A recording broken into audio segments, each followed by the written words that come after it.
For whatever reason, I've been the victim of a lifelong love affair with Nintendo's Game Boy. Whether purchased, begged, borrowed, inherited, or appropriated through other means, Game Boy games make up a sizable portion of my video game collection. This is 1990's Solar Striker, one early addition to my affliction.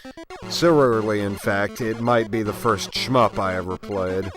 It's a good thing I didn't play like Xanac or Ikaruga first. At least this game gives you the first couple of levels. Otherwise, I might never have let this genre terrorize me for so long. One of these days I'll be able to convince a high court that Space Invaders was somehow responsible for the greatest psychological mass rape the world's ever seen. But until then, you'll have to find your own KY and Zoloft. These are mine. A single-player romp through space and sky, Solar Striker was developed in association with Nintendo R&D 1. You've got 2 lives to get through 6 levels, which really start getting tougher around level 3.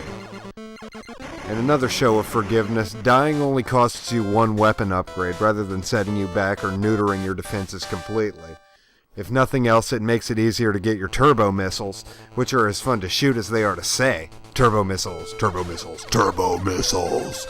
Turbo missiles.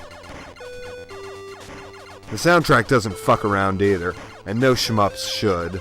Seriously, if I'm doing Mach 20 through some kind of orbital defense grid in a tin bathtub with nothing to protect myself but a rubber band gun, I'll be damned if I'm gonna do it to subtle chiptunes.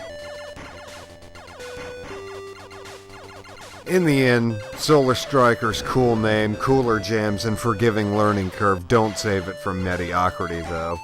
R-Type and Nemesis have their pedigrees and are far more worthy of your time if all you've got is an original Game Boy. And if all you have is an original Game Boy, how the hell are you watching this?